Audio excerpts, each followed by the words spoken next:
So yeah, everyone, talk about an event that release showcase version of the Panel from Hell, which is the last one they're doing between now and the launch of Baldur's Gate 3, was really, really good. We got confirmation of everything that we saw in Community Update 20, and visually confirming all of those things. But we also got several new things surprised and shown to us for the first time during this Panel from Hell. And of course, there's more stuff that's going to be coming in the game that we haven't seen yet that they're not showing yet because they don't want to spoil things for us. There were a few technical difficulties, little hiccups here and there, but overall it was a great time. Like I said, we were 4.5 hours doing our live stream, react, and everything. I think their stream was about 3 hours long, even maybe a little bit longer. I didn't quite clock the time yet. I literally finished the stream, went to take a bio, and I'm sitting down now to record things while everything is fresh in my mind. And also, I've got my pages of notes here. So essentially, there are, 3+ hours of the showcase to go through. I've narrowed it down to on my list. Now, everybody else's list is going to be a little bit different, but I've got 13 major bullet points that I want to talk about in this video, which is the condensed version of the Panel from Hell. Other people might have things they want to add to this. Other people might make different lists. This is just my list and the things that I'm focusing on for my personal enjoyment and the things that I think are newsworthy here for my channel. I am going to be continuing to spin out some other videos around some of these topics in the days to come. So if all of that sounds fun to you and you want to see live streams and come hang out with our community and everything else, make sure to like, subscribe, hit the bell icon, join our Discord. Links are down below. Support if you can, memberships, super chats, all those good things.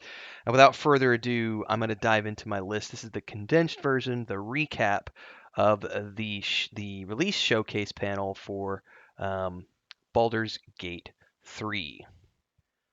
First up, we got an entirely new character creation system in the sense that we've got a whole new visual aspect to character creation, a new layout of everything, and we've also got some additional options that have been added to it, along with not simply the new races and sub races and everything else, and the new class that we got and everything else.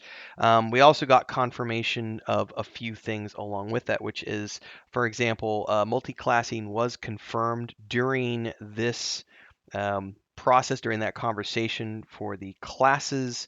And then they did a whole deep dive into the backgrounds of the characters. I'm kind of skimming through here because number one on my list is character creation. Number two is races and sub races. Number three is classes, multi-classing being confirmed.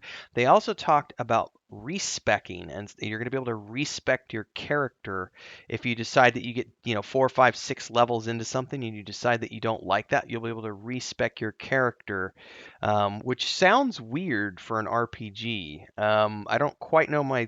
I don't know quite how I feel about that yet because I haven't seen it in action, so I can't speak to it. But I just know that that was something they talked about. We got some more information on backgrounds and how they're going to play into the uniqueness of conversations and dialogues and everything else. And then we got to see for the first time ever the origin characters and discussion more about how the origin characters are going to work. And this is something that if you've never played a Larian Studios games before, not only can you create your unique character from scratch, your character, which is the character you would have played through Baldur's Gate 1 or Baldur's Gate 2 as an example. You've only been able to create custom characters during the early access, but we knew that origin characters were coming into the pipeline. So when you're introduced to the characters that you have join your party during early access or during the game that we've seen so far, they have their own story to tell. They have their own reasons why they were on the ship, their own backgrounds, their own secrets, and so on and so forth. Whether or not they choose to share those secrets with you depends on the level of trust that you've earned and depending on the dialogue choices and the dice rolls and everything else with those characters. But we got confirmation of the origin system today, which we knew was there all along because they just were always telling us you can't do this yet, you can't play these yet. But you will be able to actually play the game as like Astarion or Shadowheart or Lizelle. And instead of, that information about that character being relayed to you through, you know, the other side of the coin. Here you're actually playing that character, and so you are going to be getting snippets of information that you wouldn't get if you're playing origin story. They use the Asterion example a lot.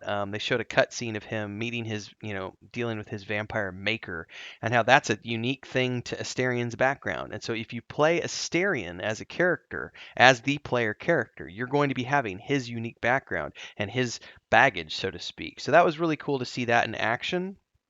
So that was number 5 on my list. Number 6 on my list was the Dark Urge.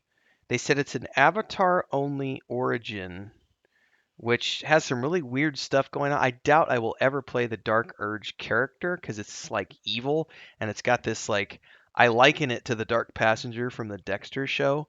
They did a lot of playthrough of the Dark Urge character, which, you know, cool. Not something I'm going to be playing around with a lot, but it's definitely something that they're going to be focused on.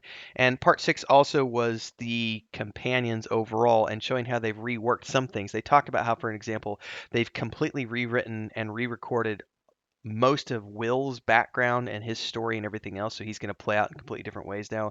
And they showed the new introduction to Gale's character, which instead of him just hopping out of the portal, he's now going to be like, his hand's going to be reaching out from the portal, and you're going to have to like choose whether or not you pull him out or not to bring into your party. So that was kind of cool.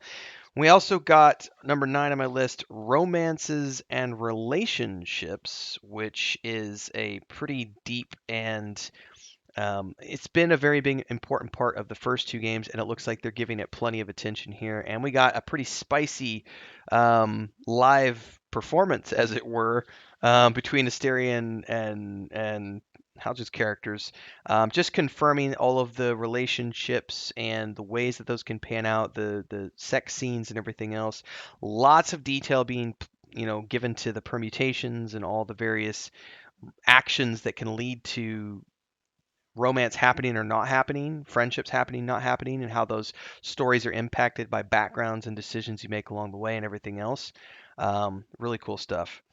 Then we got number 10 on my list. We got to see Karlach's character and a playthrough through the lower part of Baldur's Gate, the city, and we were shown the Gazette, the newspaper, and how the newspaper reacts or the newspaper is telling news based upon the way that you are acting within the city and your actions within the city. So they said if you listen to town criers and the things people are talking about in the streets, and if you read the newspapers, you're going to be seeing those people and newspapers reacting to the events that are taking place in the city and the actions that you're taking to impact the events in the city. They also said you can actually break into the newspaper and print your own stories in the news, which will impact how people in the city react to things or react to you. So it was a kind of an interesting aspect of the game. Role play, happening here. Um, Kind of commercial time, everyone. Huge shout out to the Guild Champions, who are our highest tiered membership here on YouTube. We've got Bubbleonia, Ancient Entity, Crazy's Relative, Remedy. Thanks so much for your support here on the channel. And of course, to all of our members who help keep me full time here on YouTube. Thanks so much for your support, for being here, for checking in. Don't forget to like, subscribe, hit that bell icon, super chat any live streams or premieres you see, super thanks any video uploads you see. Don't forget YouTube Shorts in that category as well. And hopefully, we'll see you in the next live stream. Don't forget the Discord. Links are down below. Let's get back to the video. Kind of following in the footsteps of the romance options and everything else, we did get our first glimpse of a sexual encounter. Somebody yelled out during the chat, "Furries are confirmed." It was quite entertaining to be sure. And I could see lots and lots and lots of different playthroughs having lots of different permutations of romance options and sexual encounters between your various party members, because there's going to be a lot of variation here, which is really cool. We also got a little bit more information on the multiplayer here.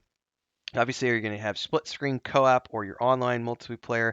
They talked about here a modesty filter, which you'll be able to turn on or off. I'm assuming that's like nudity stuff. There was a glimpse of man parts during the romantic encounter, although they were not excited man parts, but there was glimpses of male appendages, which I was actually kind of shocked. I was like, Larian, you guys are gonna get me in trouble with YouTube. But the rest of it was like literally said, can't show this on the stream. They know what they're doing. They know how far they can push the limits. Difficulty modes, we got confirmation of the various difficulty modes, and we also got a playthrough of the tactician difficulty level, which is everything's amped up a notch. Plus, they've gone through every single combat encounter in the game and added a little bit of extra spice to those, so that they are different encounters than when if you encounter them in story mode and normal mode. We also saw them confirm controller support for the PC. That's what I'm assuming. I don't think they were playing on the PlayStation. They were playing on the PC. The girl was playing with a controller, and then the other guy picked up a controller, and they went into split screen and were playing together, and they were both playing on the controller, which is a huge, huge, huge, huge, huge thing for me because of my old man hands and the tendonitis that cramps up in this wrist and everything else. So anytime I can play a game with a controller, I'm going to. It's really interesting to see the controller being used today. I don't know how that's going to play in real time. What I would love to see is a game that is responsive enough that I can switch between controller and mouse and keyboard on the fly. Like, for example, if I want to use the controller to move around, but then I want to use mouse and keyboard for the combat scenarios, that sounds really cool. I don't know if the system is going to automatically switch between the two based on what device you're using, or if you have to make a physical decision, I'm only using controller or I'm only using mouse and keyboard. But it was the first time I've seen controller support being handled on the PC, and it's very cool for me because I need that controller support. And then finally, we got story and cinematics stuff, and there was more story and cinematics shown here. There was some spoiler territory, especially the last leg of the stream was all about them doing a playthrough of Act 2, which spoiled a lot of stuff. I was okay with that because I don't mind being spoiled. But of course, the big thing here was having them talk about how they built their own cinematic pipeline and team from the ground up for this game. So it was literally two people who helmed it, and then they created all the mocap and everything else they needed to do what they wanted to do with this game and built an entire cinematics department just for this game, which is a big deal for a studio like this. So it's really interesting to hear them talk about that, to see them talk about it, to talk about the 170 some hours of, you know, cinematics they've got, of course, which are not all going to be seen in one playthrough. You'll probably never see all of those. It's just a combined total of cutscenes. Those are all going to be done, you know, throughout the um, various permutations and gameplays that you're going to do. So that is the short and condensed version. I got that done in under 15 minutes. I'm really proud of myself, everybody. We're just under 12 minutes right now. So for the recording anyway, I'm sure my commercial in there is going to add a little bit of runtime to this. So that's the short, condensed version. We'll be doing a deep dive later on, so stay tuned for that. We'll be spinning out individual episodes around the character creation stuff and everything else, so hopefully you'll tune into all of that. In the meantime, thanks so much for your time today, everybody. For those of you who hung out in the live stream, thanks so much. For those of you watching this, thanks so much. Like, subscribe, hit the bell icon. Hopefully you're excited for Baldur's Gate 3 like we all are. Join our Discord. Links are down below. Support if you can. I'll see everybody in the next episode. Until then, stay safe. Happy gaming, everybody.